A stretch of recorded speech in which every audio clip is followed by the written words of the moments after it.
अभी कुछ वर्षों की बात है, ज़्यादा से ज़्यादा 5000 वर्ष व्यतीत हुए होंगे।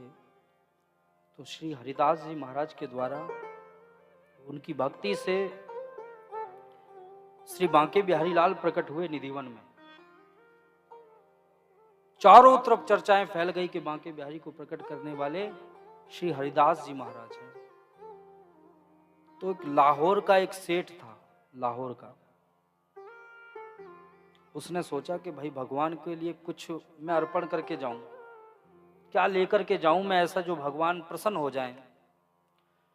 लाहौर का सेठ निकला, एक सोने का पात्र बनवाया और खसखस का इत्र, भगवान को इत्र बड़ा प्रिय है, इत्र से मालिश करावे हैं ठाकुर जी नित्य। खसखस का इत्र तैयार कराया और सोने के पात्र में खसखस के इत्र को भरा। इतनी दिव्य सुगंध उसकी कि जिस जगह से निकल जाते थे तो उसकी खुशबू चारों तरफ फैल जाती थी। जहां लोगों के खुशबू आई लोगों को तो आकर के देखा करते थे, भैया ऐसी क्या चीज जा रही है कि इतनी खुशबू आ रही है। और खुशबू को देख करके उनके साथ ही चल देते थे, भैया हम कहाँ जा रहे हो, कि वृंदावन जा रहे हैं जे इत्र चढ़ावे के खातिर, क्या भैया हम चलेंगे संगे। ठीक है, धीरे धीरे करके एक जने से हजारों लोग हो गए। जिस रास्ते से निकलते थे इत्र की दिव्य सुगंध सबके आकर्षित करती थी और साथ ही चल देते थे वृंदावन में कि भैया बांके बिहारी के दर्शन करेंगे। और इधर जाकर के जैसे ही वृंदावन में उन सेठ जी ने प्रवेश पाया, सीधे गए निधिवन में। निधिवन में आप जानते होंगे आज भी ठाकुर जी और श्री राधा जी रास करने आती हैं। आज भी जितने भी वृक्ष हैं वहां पर सब एक दूसरे से जुड़े हुए हैं और मान्यता है कि रात्रि के समय सबके सब वृक्ष गोपियां और ग्वाल बन जाती हैं, गोपियां बन जाती हैं। विहार पंचमी में ठाकुर जी प्रकट हुए थे, बसंत पंचमी जब आएगी अभी।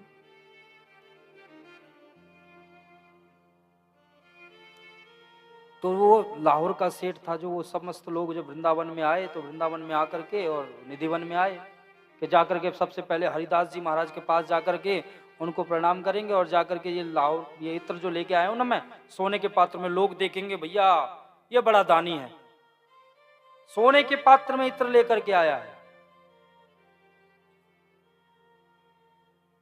सब लोग देखने लग जाएंगे भाई बड़ी दुर्लभ चीज लेकर के आए हो तुम ये सोने के पात्र में। जैसे ही निधिवन में प्रवेश पाया तो क्या देखता है कि हरिदास जी महाराज थे नहीं। कहां गए थे? मानसी सेवा में लगे हुए थे, वो भी यमुना के तट पे। बिहारी जी के दर्शन करने वाले थे, इतने में भैया पट लगे हुए थे, अभी ठाकुर जी भोग पाए रहे थे। तो पुजारियों ने कहा भैया अभी तो टाइम लगेगा, 1 घंटा बाद दर्शन कर भी आए जाइयो, एक काम करो तब तक तुम हरिदास जी महाराज के दर्शन कर लो, श्री हरिदास जी महाराज के। अच्छा कहाँ है? कि यमुना के तट पे। यमुना के तट पे वह पहुंचा सेठ जी। अब श्री हरिदास जी महाराज नेत्र बंद किए हुए ध्यान में थे। अब वो ये भी कैसे कहे कि मैं कुछ लेकर के आया हूं कि जो इनको दे दूं मैं हरिदास जी महाराज को, श्री हरिदास जी महाराज को कैसे कहूं। तो उसने क्या किया सेठ जी ने कि जिस पात्र में लेके आया था उसका ढक्कन खोल दिया। जिस पात्र में इत्र लेके आया था ना उसका ढक्कन खोल दिया और जैसे ही ढक्कन खोला इत्र की सुगंध श्री हरिदास जी महाराज के नाक के माध्यम से गई और पास में और रख दिया उसने इत्र कि भाई इसकी खुशबू सूंघ करके इनके नेत्र खुल जाएंगे कि ये अच्छी ऐसी दिव्य सुगंध कहां से आ रही है। पास में और रख दिया। इतने में हरिदास जी महाराज जमीन में कुछ ढूंढने लग जाते, नेत्र बंद है, मानसी सेवा चल रही है ठाकुर जी की, नेत्र बंद है और ऐसे खोजने लग जाते हैं। इतने में वो पात्र हाथ में आ जाता है हरिदास जी महाराज के, जिस सोने के पात्र में वह इत्र लेके आया था। पात्र जो ही हाथ में आया वैसे ही हरिदास जी महाराज ने उठाया पात्र और श्री यमुना जी में फेंक दिया। अब तो वो सेठ बड़ा उदास हुआ, अरे इतना कीमती मैं सोने के पात्र में ये इत्र लेकर के आया था और मैं तो इनके लिए निवेदन करने आया था, ये इत्र देखो कितना अच्छा है, बताओ इन्होंने सारा के सारा यमुना जी में फेंक दिया, अब मैं कभी वृंदावन आऊंगा ही नहीं, कभी नहीं आऊंगा वृंदावन।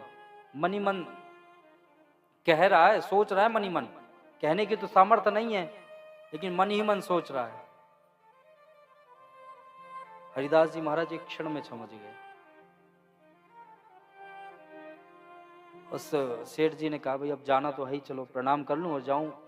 प्रणाम किया और कहने लगा कि महाराज जी एक बात बताइए, आप, मैं पात्र लेकर के आया, इत्र लेके आया, कौन सी सेवा करते हैं आप? अब श्री हरिदास जी महाराज वैसे तो अपने संत लोग अपनी मानसी सेवा नहीं बतलाते, परंतु उसको बतलाई। क्या भैया कहा बताएं कि मैं मानसी सेवा में देख रहा था, मैं तो राधा जी के संग में था और राधा जी के ठाकुर जी ने इतनो तगड़ो रंग लगाए दियो कि राधा जी ने मोसू कही कि भैया कछु है का, जा कार्य को ऐसो कारो करूंगी, कोई है रंग? तो मेरे तो मैं ढूंढने लगा कि कौन सा मैं रंग लाऊं कि ये तेरा इत्र मेरे हाथ में आ गया, और ज्यों ही मैंने यूं छींटा मारा, वो पात्र जैसे ही जमुना जी में फेंका, वो सबरों को सबरों इत्र ठाकुर जी को लग गए हो। लौट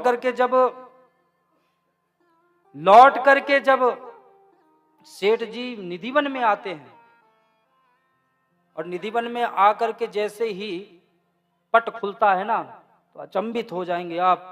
जो इत्र लेकर के आया था, जिस इत्र को जमुना जी में हरिदास जी ने फेंक दिया था, वो ठाकुर जी की ठोड़ी से नीचे टपक रहा है, चारों तरफ उसकी सुगंध हो रही है।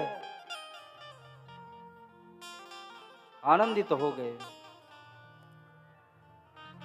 कौन सी कृपा कब कहां से हो जाए, इसलिए प्रभु से प्रेम बना के रखो।